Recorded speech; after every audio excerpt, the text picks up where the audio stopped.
In this video, we're going to look at SI units. Now, in chemistry, whenever we talk about anything, we always want to include a unit. For example, if I tell you it's 60 out, you may ask me, well, is it 60 degrees Fahrenheit? Is it 60 degrees Celsius? Is it 60 Kelvin? All of those would be very different and mean very different things to you. 60 degrees Fahrenheit would be a pleasant day. 60 degrees Kelvin would be a very, very cold day. 60 degrees Celsius, that would be a very, very hot day and you wouldn't want to go outside. So our units really matter. And in science and in chemistry, we use what we call SI units. There are standard units that everybody uses and talks about.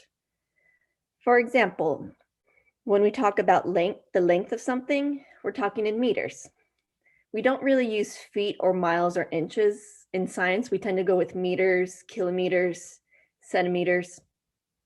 So a unit of length you can see is meters. There's also, when we talk about mass, we're talking about kilograms.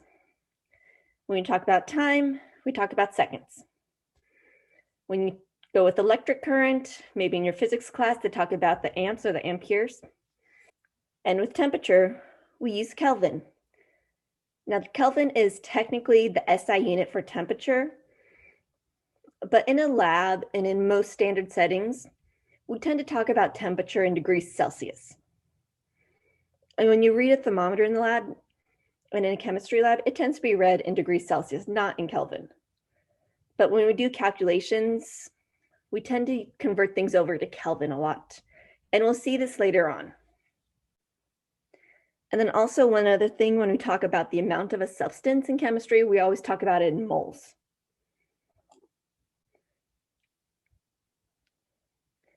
And so we can see here with our symbols, this is how we convey it. So we don't have to write the entire word out. We just write the symbol instead. And so you heard me talking about with meters, we had kilometers, centimeters. Those words I put in front, those are our prefixes. The prefix tells us that it's a certain size of meter, or this is a certain size of unit. So this way I don't have to say we went 1,000 meters, I can say 1 kilometer. So we use the SI prefixes as kind of multipliers for converting whatever our unit is into different sizes. So you can see here, we break it kind of in the middle here. Anything on the upper side here, that's going to be our larger unit or a larger prefix. And then anything on the bottom here, that's going to be when we start getting smaller. So for example, when we're talking about the size of atoms, we tend to talk about the size of atoms in picometers or nanometers. So you can see we're talking about in really small. It's easier to say we have 100 picometers versus 100 trillionths of a meter.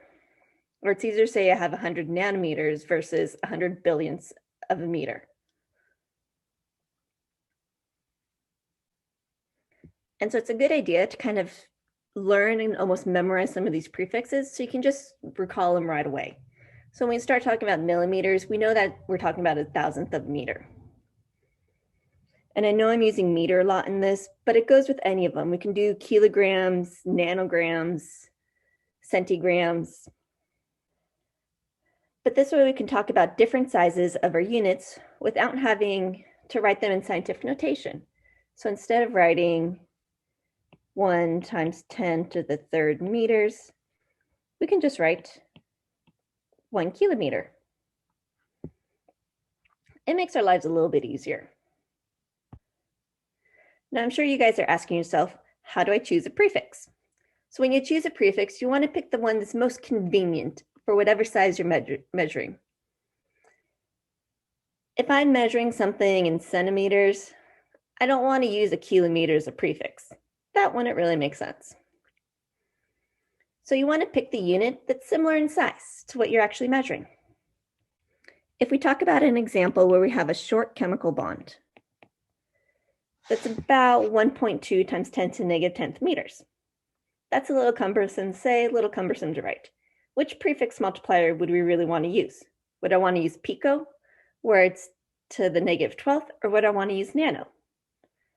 Well, when we look at these, we can decide. So if I convert that 1.2 times 10 to negative 10th meters into picometers, you would end up with 120 picometers.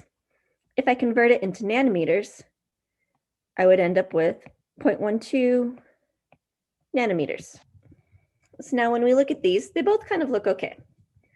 We can say I have 120 picometers or have 0.12 nanometers.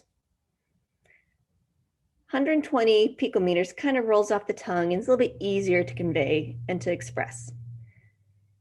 So if I were going to pick these, I would pick the 120 picometers. It just becomes a little bit easier to describe your lengths and your measurements when you pick a prefix that's on the smaller side. If you pick the one that's a little bit larger, it still works. 0.12 nanometers, it still works. It's just a little more cumbersome to say. A little more cumbersome to write as well. Now you guys should be able to express all of our quantities using the correct SI unit and the correct SI prefix.